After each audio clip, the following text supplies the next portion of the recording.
हाँ भाई, हम टॉपिक पढ़ रहे हैं। मोस्ट एक क्वेश्चन आता है, राजपूत उत्पत्ति के सिद्धांत। राजपूत उत्पत्ति के सिद्धांत एक नंबर का क्वेश्चन पूछा जाता है। अब देखिए, किसी ने कहा कि राजपूत सूर्यवंशी हैं, किसी ने कहा चंद्रवंशी हैं, कोई कहता है राजपूत विदेशियों की संतान है। बहुत सारी चीजें पढ़ेंगे, याद होगा और मैं आपको याद करवाऊंगा पूरा। देखिए, सिद्धांत नंबर फर्स्ट, ये सिद्धांत पढ़ रहे हैं हम, पहला सिद्धांत, और उस सिद्धांत का नाम है अग्निकुंड का सिद्धांत।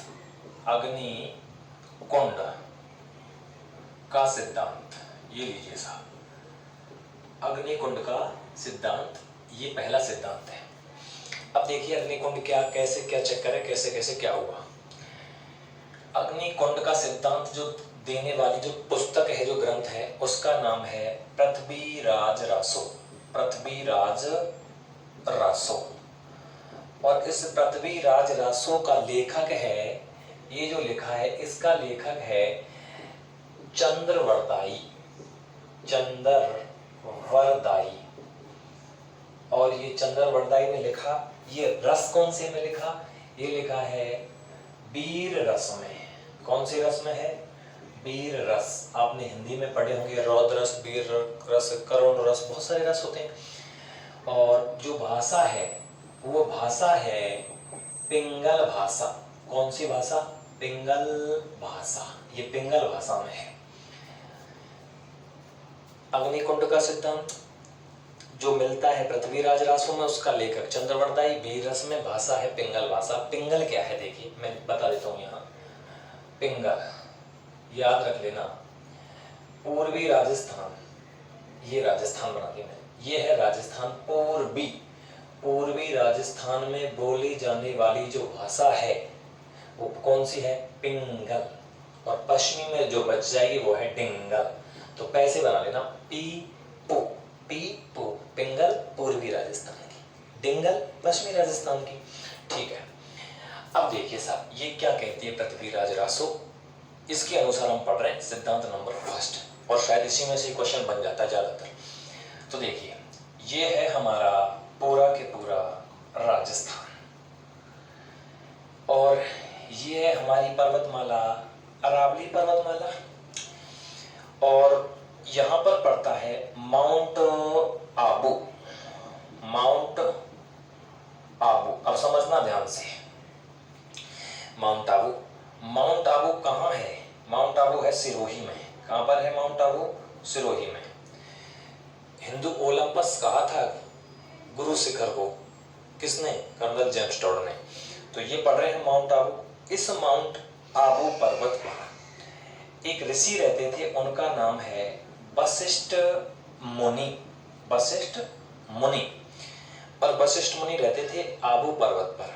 किसके अनुसार? पृथ्वीराज रासो के अनुसार। सिद्धांत कौन सा है? अग्निकुंड का सिद्धांत। अब देखिए, अब वशिष्ठ मुनि यहाँ रहते तो यहाँ पर वो यज्ञ करते थे। क्या करते थे?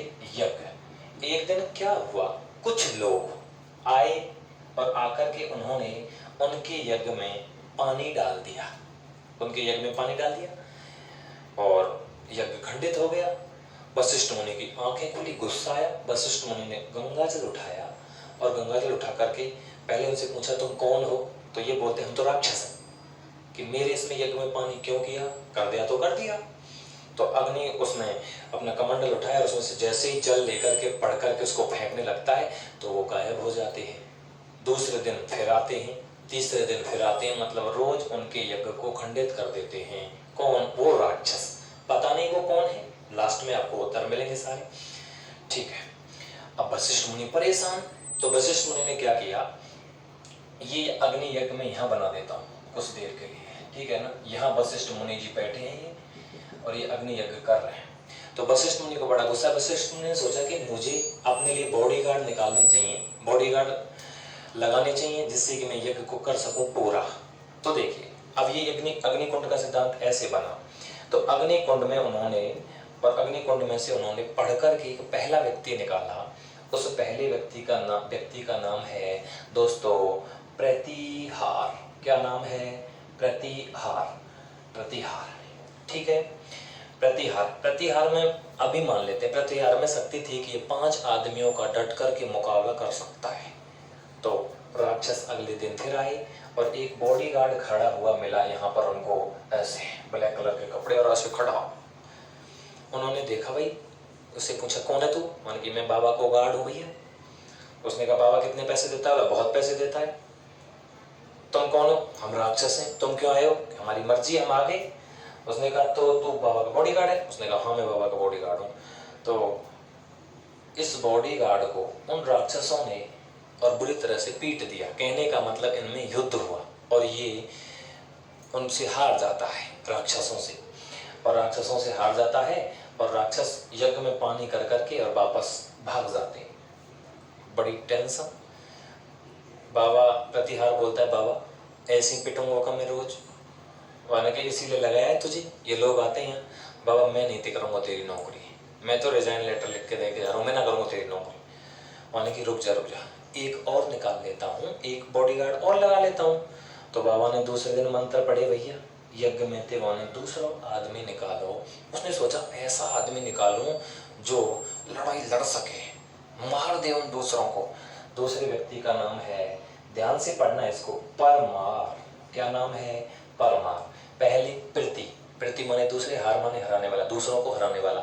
दूसरे नंबर पे पर मार, पर माने दूसरा, मार माने मारने वाला, परमार। ऐसी घटना इसके साथ में हुई। इसमें 10 आदमी को बराबर शक्ति है, 5 और 10 15, 20 राक्षस आ गए और 20 राक्षसों ने दोनों को बुरी तरह से पीटा। मतलब दोनों से में युद्ध हुआ और यज्ञ में पानी करके राक्षस भाग गए। ज्यादा कौन पिट रहा भैया? प्रतिहार, परमार, दोनों ने कही बाबा हम तेरी नौकरी को रिजाइन दे रहे, हमें ना चाहिए ऐसी नौकरी, पिटवे की नौकरी थी, हमें क्या मतलब? बाबा ने कहा रुक जाओ, एक आदमी और निकालो। अब की बार तीसरा आदमी निकालो, चालाक। बाबा ने सोची अब की बार चालाक आदमी निकालना चाहिए। तो तीसरी बार जो चालाक आदमी निकाला वो था चालुक्य। क्या नाम है उसका? चालुक्य, जिनको सोलंकी भी कहा जाता है। इनको भैया सोलंकी भी कहते हैं। ये निकाले, ये बड़ा चालाक था। तो आए राक्षस और ज्यादा इकट्ठे होकर के, मान लीजिए 30 आदमी के बराबर शक्ति है तो 35-40 आ गए। प्रतिहार फिर पिटा, परमार फिर पिटा और अब की बात चालुक्य भी पिट गया। ज्यादा कौन पिट रहा है? प्रतिहार, ठीक है। बाबा थे बोले कि हम तो जा रहे हैं बाबा, लेकिन बाबा ने कहा कि एक बार और रुक जाओ, एक बॉडीगार्ड और पैदा कर रहा हूँ। अब की बार बाबा ने सोची कि मुझे ऐसा आदमी पैदा करना चाहिए जो चारों दिशाओं की रखवाली कर सके। तो दोस्तों चारों दिशाओं से ध्यान रखना, उसका नाम है चौहान। क्या नाम है? चौहान या चाहमान। ये चाहमान निकाला सा, ठीक है। इसमें बहुत ज्यादा शक्ति है। मान लो ये सारे के सारे 100 आदमियों से मिलकर के लड़ सकते हैं। अब की बार राक्षस आए 150, 150 राक्षस आगे मान लेते हैं और इन्होंने मिलकर के, अब चौहान बोलता है तुम आराम से बैठे रहो, तीनों के तीनों बैठ जाओ, मैं देख लूंगा। चौहान ने तो दोस्तों इसने मिलकर के और इनको बुरी तरह से पीटा और पीट करके भगा दिया। अब प्रश्न सुनना बनेंगे यहां से, मैं ले रहा हूं उधर से, ठीक है। 4 आदमी, 4 बॉडीगार्ड चारों दिशाओं में ऐसे खड़े रहते हैं बॉडीगार्ड। बाबा तपस्या चल रही है बाबा की। अब क्या होता है, अब यहीं के ही लोकल लोग ग्वारिया भैंसन ने ले लेके भैया अपनी ने पहुंच गई कहाँ पे? यहाँ। बाबा देखो, बाबा ने तो बॉडीगार्ड लगा रखे। एक सोच रहा यार बाबा को बॉडीगार्ड की जरूरत का है? बाबा कोई प्रधानमंत्री है कि मुख्यमंत्री है, यानी तो बॉडीगार्ड क्यों लगा रखे? एक बोलो कि बेटा बाबा है ना जो, इन बॉडीगार्ड थे हमारे गांव पे कब्जो करेगा। उसने तो चलो बाबा तक पहुंच गई। बाबा बाबा मान गए हाँ कि ये 4 बॉडीगार्ड थे, क्यों लगा रखे? तो बाबा ने कही ये भैया राक्षस थे, तुम्हारे गांव की रखवाली करेंगे। माने कि राक्षस कहते आए राक्षस, हमने तो देखे ना कि आगे राक्षस आए और यहाँ पे आए राक्षस, मैंने भी भगवा दिए पिटवा पिटवो के कि बाबा काय को झूठ बोल रहे हो, कीर्तन कौन सी सोनो धरो जो तो लूट वे आए, बे आते तो गांव में आते। बाबा ने सोचिए तो ग्वारियां आते तो मूड मारो बेकार है। तो भाई अब बाबा को दिमाग खराब, रोज में ग्वारिया पूछे बाबा बॉडीगार्ड क्यों बनाने लगा रखे? बाबा कहते कल बताऊंगा, कल बता दियो। रोज यही घटना चलती रही। बाबा बड़ो परेशान। बाबा ने कह दी राक्षस आमे राक्षस इतने, आमे राक्षस इतने। और मैं राक्षसन के मारे, और ना है तो तुम देख लीजिए किसी दिन आ जाएंगे। अब राक्षस आए ना, क्योंकि चौहान ने तो पीट के भगा दिए, राक्षस नहीं आए। अब सुनिए, ये राक्षस हैं जो, कौन है राक्षस? तो ऑप्शन हो नहीं सकता आंसर, तो कौन है? देखिए मैं आपको छोटा सा हिस्सा बना रहा हूं, ये बना दिया मैंने, भारत। इधर देश पड़ते हैं सारे के सारे, जो माउंटेन्स कंट्री हैं उन्हें कहते हैं अरबी देश, अरबी देश। और इधर से जो आक्रमण होते हैं, इधर तो है हिमालय पर्वत, इधर अरब सागर, बंगाल की खाड़ी है, 3 जगह से भारत एकदम प्राकृतिक सीमा से घिरा हुआ है। लेकिन यहाँ थार का रेगिस्तान है, यहाँ से आक्रमण होते थे प्राचीन काल में। तो इन राक्षस आक्रमण ना कह करके हम इनको कहेंगे अरबी आक्रमण। तो एक क्वेश्चन तो ये बना, वशिष्ठ मुनि ने अग्नि यज्ञ किया माउंट आबू पर। वशिष्ठ मुनि ने अग्नि यज्ञ क्यों किया? अरबी आक्रमणों से बचने के लिए। अरबी आक्रमणों से बचने के लिए वशिष्ठ मुनि ने क्या किया था? अग्नि यज्ञ किया था। और उस अग्नि यज्ञ से कितनी राजपूत जाति पैदा हुई? तो राजपूत जाति कितनी हुई? 4। पहले नंबर पे प्रतिहार, परमार, चालुक्य, सोलंकी, चौहान या चाहेमान। ये क्वेश्चन यहाँ तक क्लियर हो गए। अब पूछेगा आपसे, अरबी आक्रमणों का सर्वप्रथम मुकाबला किसने किया? तो सर्वप्रथम मुकाबला किसने किया? प्रतिहारों ने, ठीक है। लेकिन दूसरा क्वेश्चन वो भी मोस्ट है, अरबी आक्रमणों का सबसे सफलतम मुकाबला किसने किया? सफलतम मुकाबला किया किसने? चौहानों ने। प्रथम मुकाबला, और इसके लिए हो जाएगा सफलतम मुकाबला, ठीक है साहब, ये सफलतम मुकाबला। अब सुनिए, मैं इसके बारे में थोड़ी सी और जानकारी दे देता हूं। चंद्रवरदाई का मूल नाम आपको ऐसे ही बना देना है, ये पृथ्वी भट्ट बल्लादी। कहने का मतलब ये भट्ट ब्राह्मण था, ये निवासी था, रहने वाला लाहौर का, और लाहौर वर्तमान में पड़ता है पाकिस्तान में, पाकिस्तान में पड़ता है, ठीक है। चंद्रवरदाई ने जो ग्रंथ लिखा था पृथ्वीराज रासो, लेकिन ये चंद्रवरदाई मैं आपको जब बताऊंगा पृथ्वीराज चौहान के बारे में, तो चंद्रवरदाई की मृत्यु हो जाती है। पृथ्वीराज चौहान और चंद्रवरदाई दोनों साथ साथ में मरते हैं। तो इसमें दोनों युद्धों का पूरा वर्णन है, जो तराइन के दोनों युद्ध, उनका दोनों का पूरा वर्णन है। तो इस पृथ्वीराज रासो को अधूरी छोड़ करके मर गया था चंद्रवरदाई, मृत्यु हो जाती है इसकी। तो इस पृथ्वीराज रासो को जो पूरा किया था वो इस चंद्रवरदाई के दत्तक पुत्र ने, दत्तक का मतलब गोद लिया हुआ, दत्तक पुत्र जलहण ने पूरा किया था, ये ध्यान रखना। पृथ्वीराज रासो के लेखक हैं चंद्रवरदाई। चंद्रवरदाई नहीं हो तो पृथ्वी भट्ट बल्लादी। निवासी कहाँ का था? लाहौर का। लाहौर कहाँ है? पाकिस्तान में। और इस पृथ्वीराज रासो को पूरा किया था किसने? जलहण ने। जलहण कौन है? चंद्रवरदाई का दत्तक पुत्र, ठीक है साहब। आक्रमण, अच्छा, वशिष्ठ मुनि ने यह अग्नि यज्ञ किया माउंट आबू पे, क्यों किया था? अरबी आक्रमणों से बचने के लिए। सब प्रथम मुकाबला किसने किया? प्रतिहारों ने। सफलतम मुकाबला चौहानों ने। अब मैं थोड़ी सी और जानकारी दे देता हूँ। देखिए, मान लेते हैं ऐसे, प्रतिहारों का जो शासन रहा है वो मंदौर में रहा है। यहाँ पे कौन रहे हैं? प्रतिहार। और प्रतिहार कन्नौज चले जाते हैं, यहाँ से कहाँ चले जाते हैं?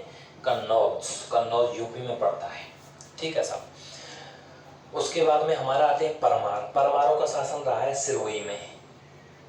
परमार जगह का नाम है सिरोही, यहाँ पर परमारों का शासन रहा है। फिर आते हैं आपके चालुक्य। चालुक्यों के लिए जो जगह बच जाती है वो गुजरात क्षेत्र बच जाता है। ये पूरा के पूरा गुजरात है। और यहाँ पर शासन रहा था किनका? चालुक्य या सोलंकियों का। हम पढ़ेंगे इनको, भीमदेव चालुक्य हम पढ़ते हैं, 1182 का युद्ध पढ़ते हैं हम लोग। और उसके बाद में बचे आपके चौहान। तो चौहानों का शासन सांवर में रहा है, सांवर में। फिर अजमेर में रहा है, कहाँ पर? अजमेर में। और यहाँ रहा है हाड़ा चौहान, कहते हैं इनको, कोटा बूंदी द्वारा झालावाड़ में हाड़ा चौहान रहे हैं। और आपके यहाँ बाड़मेर में और जालौर में रहे हैं। तो यहाँ पर आपके चौहान, ठीक है ना। तो ये मंदौर में प्रतिहार रहे हैं यहाँ पर, और सांवर में आपके चौहान रहे हैं। चौहानों का 3-4 जगह पड़ते हैं। एक आती है रणथंभौर, यहाँ पर भी चौहान रहे हैं रणथंभौर में, ठीक है ना। तो ये पूरा के पूरा है इनका सिस्टम। तो ये पूरी की पूरी अग्निकुंड का सिद्धांत समझ में आया। अग्निकुंड का सिद्धांत ग्रंथ देने वाली पुस्तक का नाम पृथ्वीराज रासो, उसका लेखक है चंद्रवरदाई। वीर रस में लिखा हुआ है, पिंगल भाषा जो पूर्वी राजस्थान में बोली जाती है। दोस्तों, पृथ्वीराज रासो चंद्रवरदाई का मूल नाम था पृथ्वी भट्ट बल्लाती, निवासी था लाहौर पाकिस्तान का। इसको पूरा किया था इनके दत्तकपुर जल्लड़ ने। अग्निकुंड का सिद्धांत देने वाली पुस्तक है पृथ्वीराज रासो। पृथ्वीराज रासो के अनुसार अग्नि यज्ञ हुआ था माउंट आबू पर्वत पर। किसने किया था? वशिष्ठ मुनि ने। क्यों किया था? अरबी आक्रमणों से बचने के लिए। कितने राजपूत पैदा हुए? 4। पहला प्रतिहार, परमार, चालुक्य और चौहान। ठीक है ना। सर्वप्रथम अरबी आक्रमणों का मुकाबला प्रतिहारों ने, सफलतम मुकाबला चौहानों ने किया। तो अग्निकुंड का सिद्धांत देने वाली पुस्तक है ये। पहला हमारा पूरा हुआ सिद्धांत। अब चलते हैं हम सिद्धांत नंबर 2 पर। ये पूरा है, ऐसे कैसे बना लेना पूरा के पूरा। अरबी आक्रमणों से बचने के लिए आप किया था। सारे क्वेश्चन यहाँ से आपके कवर हो जाएंगे, क्योंकि क्वेश्चन इससे बाहर नहीं जाएगा अगर अग्निकुंड का पूछता है सिद्धांत तो बता लो। इसके बाद में हम सिद्धांत नंबर पढ़ते हैं 2। इसको मिटा लो।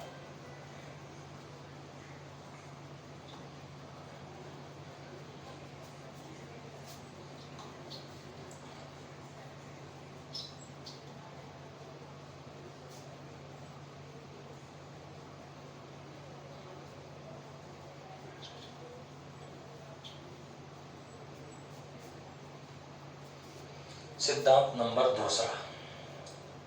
एक पुस्तक है हम्मीर महाकाव्य। हम्मीर महाकाव्य। और एक ग्रंथ है दूसरा पृथ्वीराज विजय। पृथ्वीराज विजय। दोनों किताबें क्या कहती हैं कि राजपूत जो हैं, राजपूत सूर्यवंशी हैं। राजपूत सूर्यवंशी हैं। याद कैसे करेंगे? हम्मीर महाकाव्य। हम्मीर महाकाव्य का जो लेखक है वो है नयन चंद्र सूरी। नयन चंद्र सूरी। और पृथ्वीराज विजय का लेखक है जयानक भट्ट। कश्मीरी विद्वान है ये, कश्मीरी। कैसे याद करेंगे? हम्मीर महाकाव्य। आपको ये याद होना चाहिए नैनचंद सूरी, और सूरी से बना देंगे हम राजपूत सूरी, सूर्यवंशी है। हम्मीर महाकाव्य, नैनचंद सूरी, तो नैनचंद सूरी से क्या बनेंगे? सूर्यवंशी। और एक किताब याद रख लेना पृथ्वीराज विजय। ठीक है। सिद्धांत नंबर 2। सिद्धांत नंबर हम पढ़ते हैं 3। एक विद्वान है हमारे पंडित गौरी शंकर हीराचंद ओझा। ओझा, ये ध्यान रखना, ओझा। पंडित गौरी शंकर हीराचंद ओझा। ओझा से ही बना लेंगे हम आर्य। क्या बना लेंगे? आर्य। याद करने के लिए राजपूत आर्यों की संतान है। आर्यों की संतान, या इसको मैं ये भी कह सकता हूं वैदिक क्षत्रियों की संतान है। वैदिक क्षत्रियों, एक ही बात है। राजपूत आर्यों की संतान है। याद कैसे? पंडित गौरी शंकर हीराचंद ओझा। ओझा आर्य, सूरी सूर्य। ठीक है सर, ये क्लियर हुआ। इसके बाद में 4था सिद्धांत पढ़ते हैं।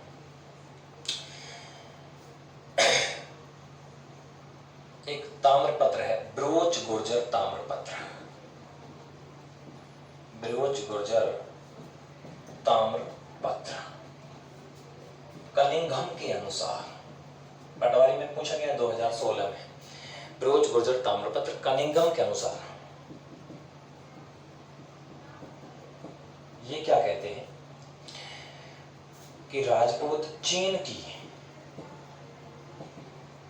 यूची, कुषाण वंश की जाति है। कुषाण वंश से संबंधित है।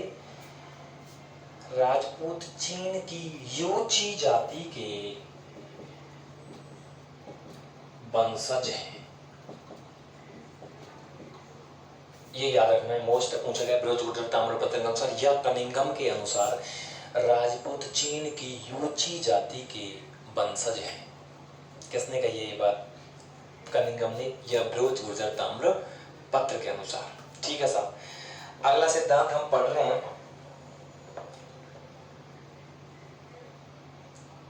पांचवा। विद्वान है हमारे सी बी वैध। सी बी वैध, देखिए वैध याद कैसे करेंगे, वैध जी, वैध जी, वैध जी कैसी दवाई देते हैं, शुद्ध, क्योंकि जो देसी दवाई होती है उनमें कोई मिलावट नहीं होती है, इसलिए वैद्य जी कैसी दवाई देगा, शुद्ध, और शुद्ध का भी बिल्कुल शुद्ध रूप होगा विशुद्ध, विशुद्ध, ठीक है ना। कैसे वैद्य जी दवाई देता है, शुद्ध, शुद्ध या विशुद्ध। मैं एक शब्द लिखता हूं, शुद्ध, अशुद्ध, विशुद्ध, इनमें से सबसे अच्छा कौन सा है, सबसे अच्छा है इसमें विशुद्ध, ठीक है ना। तो वैद्य जी दवाई देगा विशुद्ध, तो इसने कहा राजपूत विशुद्ध भारतीयों की संतान है, भारतीयों की संतान है। इसका मतलब वैद्य जी के अनुसार कोई प्रकार की मिलावट नहीं है, कि राजपूतों में कोई मिलावट नहीं है, ये विशुद्ध भारतीय हैं। ये कौन कहता है, ये कहता है हमारे सीबी वैद्य जी।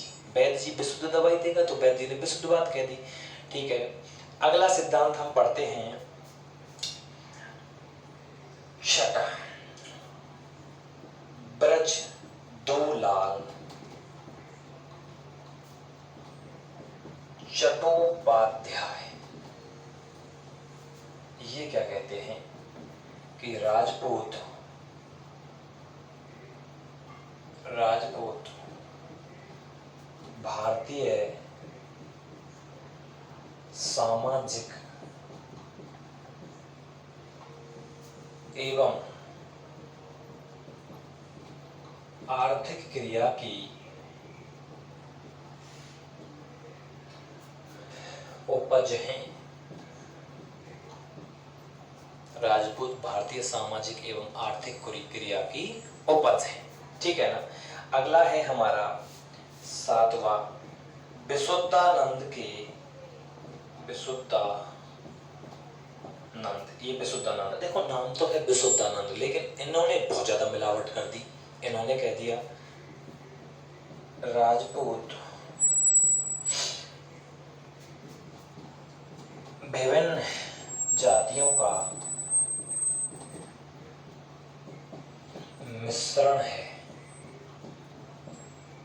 राजपूत विभिन्न जातियों का मिश्रण है। देखिए विशुद्धानंद, एक तो है वैद, वैद याद कैसे रखना है, वैद जी दवाई देंगे विशुद्ध, और ये है विशुद्धानंद, ये खुद को ही मानते हैं विशुद्धानंद, दूसरों में कमी निकालते हैं। तो इन्होंने कह दिया राजपूत विभिन्न जातियों का मिश्रण है, मतलब मिलीजुली संतान है, ये कौन कहते हैं, विशुद्धानंद। एक व्यक्ति और है doctor D.R. Bhandarkar. D.R. Bhandarkar क्या कहते हैं, ये कहते हैं राजपूत, राजपूत विदेशी ब्राह्मण की संतान है, राजपूत विदेशी ब्राह्मण की संतान है, ठीक है साहब। ये कहा है डॉक्टर D.R. भंडारकर ने। देखो याद कैसे करना है, हमीर माका बनैन चंदोरी सूर्यवंशी, पृथ्वीराज विजय जयानक भट्ट कश्मीरी विद्वान सूर्यवंशी, गौरी शंकर हीराचंद ओझा, ओझा से आर्य है, वैदिक क्षत्रियों की, ठीक है ना। रोजपुरजर ताम्रपत्र या कनिंघम के अनुसार यूची जाति कुषाण वंश से संबंधित है, उसके वंशज हैं। सीबी वैद, वैद जी दवाई देखो बिल्कुल कैसी कैसी देखो, बिल्कुल विशुद्ध भारतीय है। ब्रजदूलाल चट्टोपाध्याय सामाजिक एवं आर्थिक क्रिया की उपज है, ये कहते हैं विशुद्धानंद। विशुद्धानंद का याद कैसे ना, विशुद्धानंद खुद दूसरों के बारे में कुछ भी बोल सकते हैं। विशुद्धानंद कहते हैं मिली जुली जातियों का मिश्रण है। Doctor D.R. भंडारकर राजपूत विदेशी ब्राह्मण की संतान है, ठीक है। अगला पढ़ते हैं हम कर्नल जेम्स टॉड का सिद्धांत, वो क्या कहते हैं। तो ये क्लियर, ठीक है।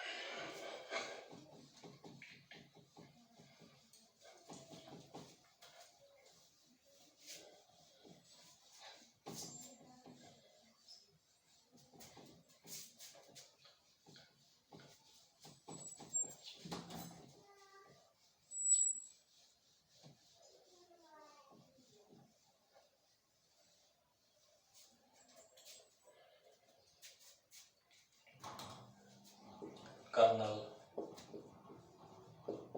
जेम्स टॉड के अनुसार, घोड़े वाले बाबा ही कर्नल जेम्स टॉड के अनुसार। देखिए पहली बात तो मुझे बताइए, कर्नल जेम्स टॉड है देसी आदमी है विदेशी है? भाई इंग्लैंड का है, ब्रिस्टल का, तो ब्रिस्टल नहीं, इंग्लिश टाउन। तो ये कर्नल जेम्स टॉड कहते हैं कि राजपूत विदेशियों की संतान है। किसकी संतान है? विदेशियों की, क्योंकि टॉड कौन है? विदेशी। ठीक है सर, देखिए क्या हुआ, मान लेते हैं कि ये कथा चल रही, कोई कह रहा था कि राजपूत अग्निकुंड से पैदा हुए, कोई कछु कह रहा हो, कोई कछु कह रहा हो। इतनी देर में घोड़े वाले बाबा अपने घोड़े को लेकर के आ जाते हैं। घोड़े वाले बाबा बोलते हैं कि भाई तुम सब झूठे हो।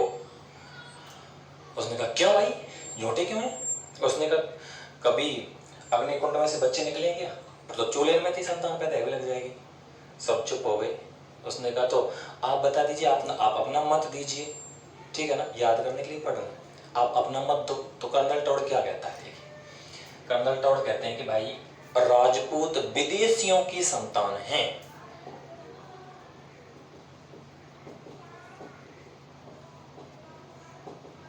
विदेशियों की संतान, ध्यान रखना, किसने कहा है? कर्नल जेम्स टॉड ने। मोस्ट बार कैसे, अब देखो मैं पूरा बता रहा हूं कैसे कह रही है। ये कहते हैं कि भाई भारत में सबसे पहले 4 विदेशी जातियां आई। उसने कहा, अब देखिए कौन कौन सी, मैं लिख रहा हूं। पहली सक, दूसरी हूण, तीसरी कुषाण, चौथी सीथियन। 4 विदेशी जातियां भारत आई। ये जाति कैसी हैं? विदेशी जाति। चारों के चारों भारत आई। ये भारत में आकर के क्या करती थी? चारों की चारों जो जातियां थी, ये कैसी थी? बर्बर थी। लूटपाट करना इनका काम था। यहाँ भी लोग रहते थे। अब याद कैसे करेंगे? देखिए कि विदेशी जातियां कौन कौन सी हैं। पहले याद करवाने के लिए बता रहा हूँ, सबसे पहले का वो है, कोई भी आदमी पे शक करें वहां पे। फिर बात कैसे कहें? बेटा मुझे को पतो है, तो सबसे पहले शक होगा कि नजर रखेंगे, फिर पता लग जाएगा। जो कैसे वो सब पतो है, शक हूं। फिर अगर वहां ने कोई गलती की है, पतो लग गो, बाकी बातें बता देंगे। धीरे धीरे काड़ो पड़ भी लग जाए, कुषाण है वे लग जाए, काड़ो काड़ो। और जब लास्ट में कहते ना वो सब पतो बेटा तेरो, लास्ट में बाको खड़े खड़े को सीत सो निकल जाए, तो ये है गई सीतियां।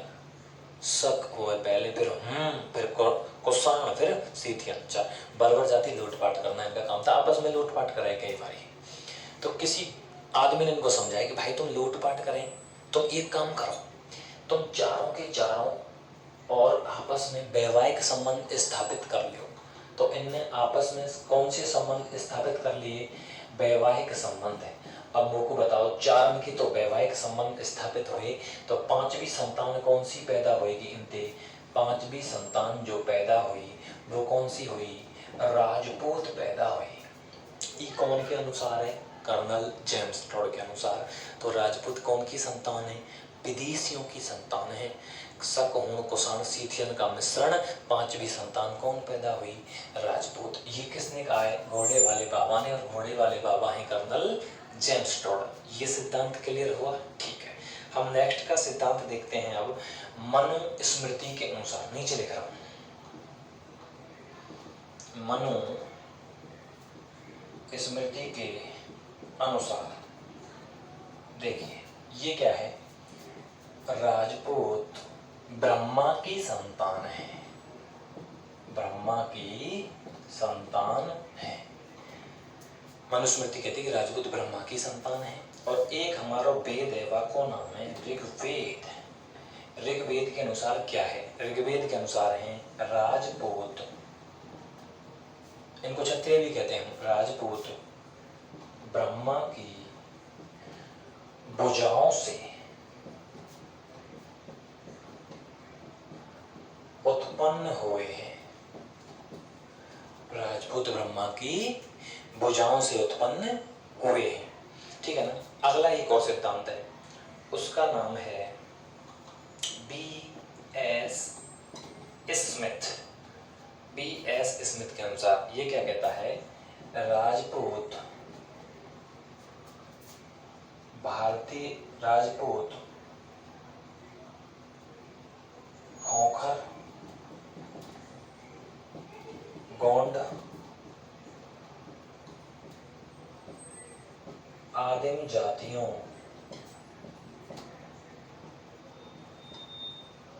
के मिश्रण है।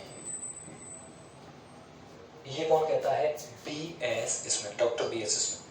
राजपूत खोखर गौड़ आदिम जातियों का मिश्रण है, ये इन्होंने कहा है। ऋग्वेद कहता है ब्रह्मा की भुजाओं से मनुस्मृति ब्रह्मा से उत्पन्न संतान है, और ये कर्नल जेम्स टॉड का पूरा के पूरा मत है। ठीक है साहब, तो ये आपका पूरा के पूरा क्लियर टॉपिक।